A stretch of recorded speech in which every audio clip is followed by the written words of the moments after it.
नमस्कार। आज हम आचार्य हजारी प्रसाद द्विवेदी का साहित्यिक परिचय करेंगे। आचार्य हजारी प्रसाद द्विवेदी हिंदी के सुप्रसिद्ध निबंधकार थे। निबंधों की रचना द्वारा उन्होंने निबंध साहित्य को समृद्ध किया।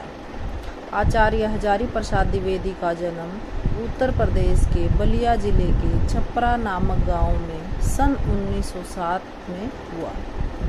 उनके पिता अनमोल द्विवेदी बहुत ही अध्ययनशील और संत स्वभाव के व्यक्ति थे।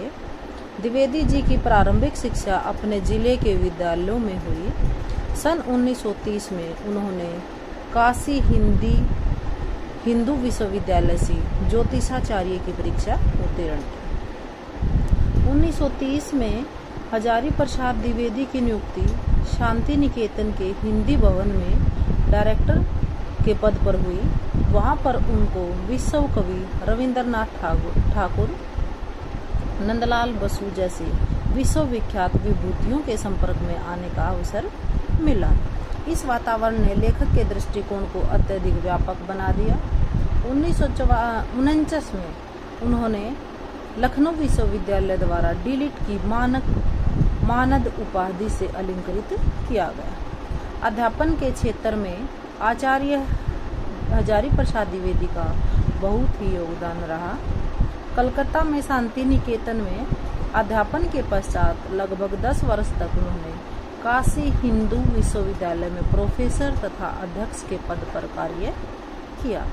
तत्पश्चात वे पंजाब विश्वविद्यालय चंडीगढ़ में भी हिंदी के वरिष्ठ प्रोफेसर टैगोर पीठ के अध्यक्ष पद पर प्रतिष्ठित रहे।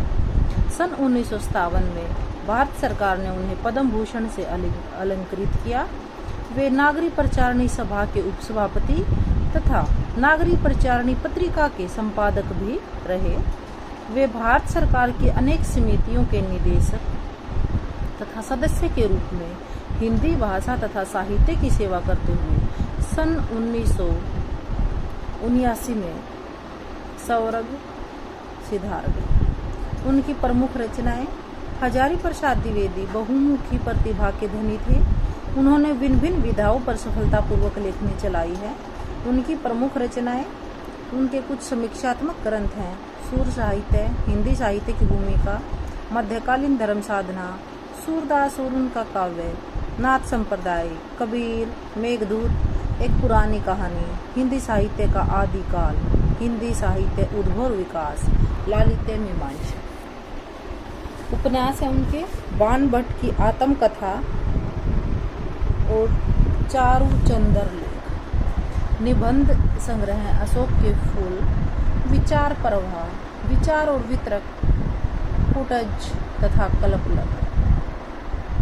साहित्यिक विशेषताएं: हिंदी निबंध साहित्य में आचार्य रामचंद्र शुक्ल के पश्चात आचार्य हजारी प्रसाद द्विवेदी जी सर्वश्रेष्ठ निबंधकार थे। उन्होंने हिंदी साहित्य को गवेषणात्मक, आलोचनात्मक तथा विचारात्मक निबंध प्रदान किए। वहां उन्होंने ललित निबंधों की भी रचना की। वे हिंदी के प्रथम तथा श्रेष्ठ ललित निबंधकार हैं। यद्यपि उन्होंने पहली बार ललित निबंधों की रचना की, किंतु फिर भी उनका प्रयास अधूरा न होकर पूर्ण है। उनके निबंध साहित्य की विशेषताएं निम्नलिखित हैं। नंबर 1, प्राचीन एवं नवीनता का समन्वय। आचार्य हजारी प्रसाद द्विवेदी के निबंध साहित्य में प्राचीन एवं नवीन सिद्धांतों, विचारों का अपूर्व समन्वय है। उन्होंने अपने निबंधों में जहां एक ओर सनातन जीवन दर्शन और साहित्य सिद्धांतों को अपनाया, वहीं दूसरी ओर अपने युग के नवीन अनुभवों को लिया है। प्राचीन और नवीन विचारधाराओं के सामंजस्य से जो नए नए निष्कर्ष निकलते हैं, वे ही उनके साहित्य की अपूर्व देन कही जाती है। इस नए दृष्टिकोण से आज के साहित्यकारों व समाज को एक नई राह मिल सकती है, जिसे अपने जीवन में धारण करके मनुष्य अपने लक्ष्य को प्राप्त करने में सफल हो सकता है। विषयों की विविधता। दूसरी जो इसकी विशेषता है, विषयों की विविधता। आचार्य हजारी प्रसाद द्विवेदी का जीवन अनुभव बहुत गहन एवं विस्तृत है। उन्होंने जीवन के विविध पक्षों को समीप से देखा और परखा है। अपने विस्तृत जीवन अनुभव के आधार पर उन्होंने अनेक विषयों को अपने निबंधों का आधार बनाया। उनके निबंधों को विषय विविधता के आधार पर निम्नलिखित कोटियों में रखा जा सकता है: सांस्कृतिक निबंध, ज्योतिष संबंधी, समीक्षात्मक, नैतिक, वृक्ष अथवा प्रकृति संबंधी। यहाँ लेखक ने देवदारू वृक्ष का परिचय दिया है, जो कि पर्वतीय पर्यावरण का महासंरक्षक है। तो देवदारू था वो भी इसका बहुत ही अच्छा निबंध था। नेक्स्ट जो इसकी विशेषता है वो है भारतीय संस्कृति में विश्वास। आचार्य हजारी प्रसाद द्विवेदी सदैव भारतीय संस्कृति के पक्षधर बने रहे, इसलिए उनके निबंध साहित्य में भारतीय संस्कृति की महानता की तस्वीर देखी जा सकती है। भारतीय संस्कृति का जितना सूक्ष्मतापूर्ण अध्ययन व ज्ञान इनके निबंधों में व्यक्त हुआ है वह अन्यतर कहीं नहीं।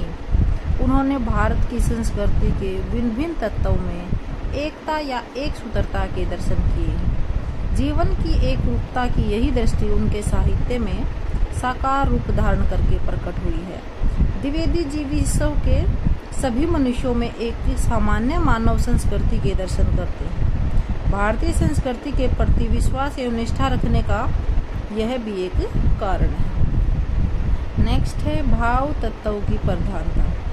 आचार्य द्विवेदी के निबंध साहित्य की अन्य प्रमुख विशेषता है भाव तत्वों की प्रधानता।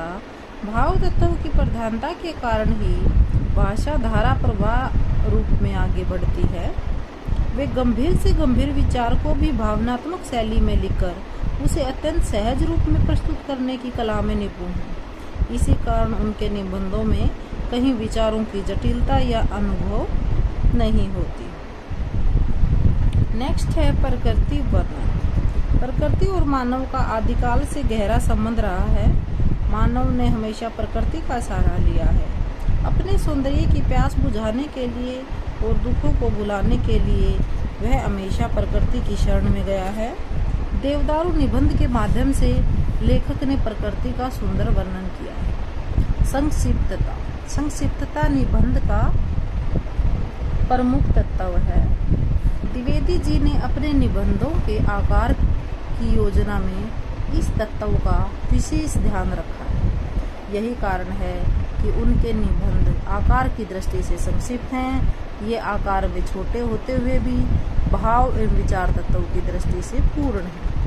ये विषय विवेचन की दृष्टि से सुसंबद्ध एवं कसाव युक्त हैं। शैली और शिल्प की दृष्टि से भी कहीं अधिक फैलाव नहीं है। विषय का विवेचन अत्यंत गंभीर एवं पूर्ण है, इसलिए निबंध कला का आदर्श बने हुए हैं। प्रस्तुत निबंध में संक्षिप्तता का पूरा निर्वाह नहीं किया गया। कारण यह है कि यह एक ललित निबंध है और ऐसा निबंध लिखते समय लेखक विचारों के प्रभाव में डूब जाता है।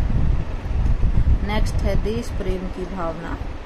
आचार्य हजारी प्रसाद द्विवेदी के निबंध साहित्य में देश प्रेम की भावना के सभी जगह दर्शन हो जाते हैं।